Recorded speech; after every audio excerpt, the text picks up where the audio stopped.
আসসালামু আলাইকুম এভরিওয়ান, আমি আপনাদের আশা কেমন আছেন আপনারা সবাই? আপনার গলা শুনে বুঝতে পারছি আমি খুশি, হ্যাঁ অনেক খুশি। আজকে আমার হ্যাপিবেলা বার্থডে, আরে বাস। তো যাই হোক, তো আজকে আমার বর আমার জন্য অনেক কিছু স্পেশাল করেছিল যেটা আমি ভাবতেও পারিনি। কী কী করেছে সেটাই আপনাদের সাথে শেয়ার করবো। প্রথমত বর ফোন করলো যে আইসক্রিম খাবে, প্রথম বললাম না খাবো না, তারপর বললাম না, বর যখন বলেছে তো খেতেই হবে। তো হ্যাঁ বললাম, ফোন করে লাগিয়ে দিলাম হ্যাঁ খাবো, ঠিক আছে নিয়ে চলে এসছে। আর আমি বলেছিলাম আমার মেয়ের জন্য ছোটো আর আমাদের জন্য বড় বড় আইসক্রিম নিয়ে আসে, কিন্তু আমার মেয়ে বলছে না, আমার মা যেটা নিয়েছে সেটাই আমাকে নিতে হবে। মানে আমার সাথে আমার মেয়ের মানে হিংসুটি হয়, মানে ও আমার একদম ভালো চায় না, এটা কিন্তু সত্যি কথা। তো দেখতে পাচ্ছেন ও আমার আইসক্রিমটা নিয়ে নিয়েছে, আর আমার আইসক্রিমটা দিয়েছে। আমি আবার আমার আইসক্রিমটা আমার শ্বশুরমশাইকে দিয়েছি, কারণ পাশে বসে রয়েছে, আবার ওনাকে ফেলে কি খাওয়া হয়। তো সেই দুঃখটা আমার বড় আমার না দেখতে পারে, আবার আইসক্রিম কিনে নিয়ে এসে আমার কত ভালোবাসে। আর কিনে এসে দেয় এই চকলেট, এই চকলেটগুলো খুব ভালো, এগুলো লুকিয়ে দিতে হবে, নাহলে এগুলো আমার মেয়ে হামলা করে নেবে। তো হ্যাঁ, যেটা শুনলেন যে আজকে আমার বার্থডে, তাই তো কম বেশি সবাই উইশ করেছে, কিন্তু সবচেয়ে মনে বিশাল একটা কষ্ট যে আমার বর আমাকে উইশ করতেই ভুলে গেছে। মানে ওকে সব জিনিসটা মনে করে দিতে হয়, যে হ্যাঁ মনে থাকে না, ও থাকে যখন মানে এমনি তো ও যখন ডেট দেখে তাহলে বুঝতে পারে যে হ্যাঁ বার্থডে। তো এবারে ওর ডেটটা একদমই খেয়াল ছিল না, আর ও বাড়িতে কালকেই এসছে, আজকে বার্থডে কালকে এসছে ও। তো আমার আমার খুব ইচ্ছা যে আমার জন্য কেউ সারপ্রাইজ প্ল্যানিং করবে, আমার জন্য গিফট দেবে, আমার সারপ্রাইজ গিফট দেবে, এই জন্য খুব ইচ্ছা হয়। কিন্তু আনফর্চুনেটলি তো ওর তো ওইরকম কোনো মানে এক একজন হয় না যে অত এসে পারে না, সেরকম হলো আমার বর একদম সাদামাটা একদম। মানে এমনি মানে বোঝাবে না যে হ্যাঁ আমি তোমাকে খুব ভালোবাসি, কিন্তু সত্যি ও অনেকটা কেয়ার করে, অনেকটা ভালোবাসে, অনেক খেয়াল রাখে। আমার ছোটো ছোটো জিনিসের খুব খেয়াল রাখি, যেটা প্রয়োজন হয় সেটা এখন না হলে বলে হ্যাঁ আমি তোমার আশা পূরণ করবো এরকমই। কিন্তু ওই যে সবাই বলে সারপ্রাইজ প্ল্যানিং করবো, এইখানে নিয়ে যাবো ওখানে নিয়ে যাবো, ওইসব আমার বর কিন্তু পারে না।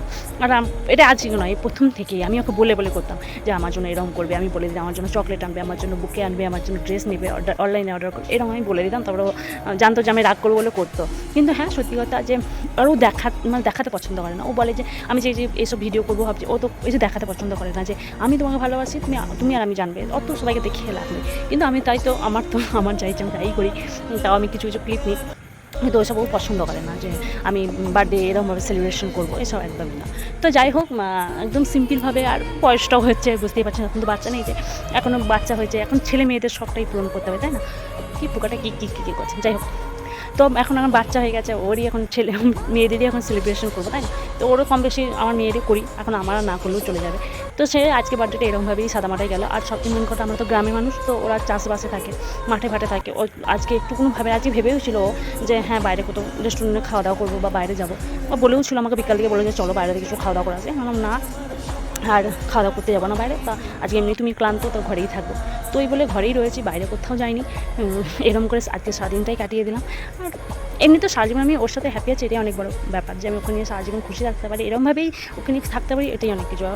আর ভালোবাসা যে দেখাতেই হবে এরকম তো কোনো মানে নেই, কিন্তু হ্যাঁ মনে এক কিছুক্ষণের জন্য মনে হয় যে না আমার জন্যই করে না, তারপরে কিছুক্ষণের জন্য বা যখন ভাবি যে না, অনেকজন তো সোশ্যাল মিডিয়াতে অনেক কিছু দেখায়, কিন্তু ওদের দেখে যদি আমি করতে যাই তাহলে আমার ভালো মানুষটা আমার হাত থেকে হাতছাড়া হয়ে যাবে। ওই জন্য ওইভাবে আমি আর কিছু মনে করি না, আমি নিজে ভালো আছি, ও আমাকে ভালোবাসে, ও আমাকে সারা জীবন এরকম করে রাখলে আমার আর কিচ্ছুই চাই না।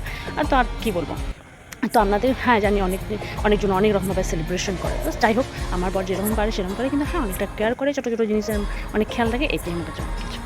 আর দেখতে পাচ্ছি আমাকে আইসক্রিম খাওয়ার জন্য, আমি জানি যে বলছিল যে আইসক্রিম নিয়ে আসি, বিরিয়ানি নিয়ে আসি, তো বিরিয়ানি খেতে দেবো। আমি একদমই বললাম যে না, আমি কাছে ভালো লাগেনি, আর বেরোতে ইচ্ছা করছে না, আমার মুখ চোখ দেখে বুঝতে পারছি আমার মুখ হাত খুলেছে, আমার ঠান্ডা লেগে গেছে, আর এমনি তোমাকে ভালোও লাগছে না, সেই জন্য আমি বললাম না আমি আর যাবো না। তো যাই হোক, তোমার সাথে টাইম কাটাচ্ছি, ওটাই অনেক কিছু। তো এখনও আর ভাবি না, এমনি সময় বার্থডের দিনে আমাকে ফোন করতে হয় যে এসো আজকে দিনে এসো। তো আজকে এমন হঠাৎ কোনো প্ল্যানিং ছাড়াই ও চলে এসছে বাড়ি, কালকে এসছে, তো ওইরকম করে কাটালাম।